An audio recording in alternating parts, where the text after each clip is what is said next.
ছাত্র হেনস্থার অভিযোগ বিজেপি নেতার বিরুদ্ধে, শাস্তির দাবি তৃণমূলের। শিলিগুড়ি ডিভিশনের চম্পাশারি মিলন মোড় এলাকায় বসবাসকারী স্থানীয় এক বিজেপি যুবনেতার বিরুদ্ধে দীর্ঘদিন ধরেই তার ছাত্রীকে যৌন হেনস্থা করার অভিযোগ উঠেছে। এই হয়রানি সহ্য করতে না পেরে পুলিশের দ্বারস্থ হন ওই ছাত্রী। এই বিষয়ে তিনি থানায় অভিযোগ করেছেন। আজ এই খবর প্রকাশ্যে আসার পর দার্জিলিং জেলা তৃণমূল কংগ্রেস সমতলের সভাপতি পাপিয়া ঘোষ, চম্পাশারি গ্রাম পঞ্চায়েত সভাপতি জনক সাহা, আঞ্চলিক সভাপতি সঞ্জীব সাহেব সহ অন্যান্য নেতাকর্মীরা ছাত্রীর বাড়িতে পৌঁছে তার পরিবারকে সব রকম সাহায্যের আশ্বাস দেন। অভিযুক্তদের কড়া শাস্তির দাবি জানিয়েছেন তৃণমূল নেতা। একদমই আমরা শিলিগুড়ি মহকুমা পরিষদের চম্পাশারি মিলন মোড়ে আছি। এখানে একটা ঘটনা ঘটেছে।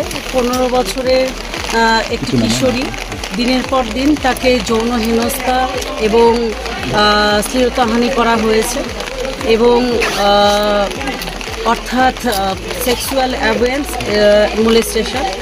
তো আমরা একজন মহিলা হিসেবে, মা হিসেবে আমি চাই পক্সো আইন অনুযায়ী কঠোর থেকে কঠোরতম সাজা হোক। এখানে যার বিরুদ্ধে এই অভিযোগটা এসছে বিজেপি নেতা, মিলন মোড়ের বিজেপি যুব নেতা। যদিও আমরা এখানে কোনো রাজনৈতিক রং মানে কোনোভাবে আমরা এখানে বরদাস্ত করব না।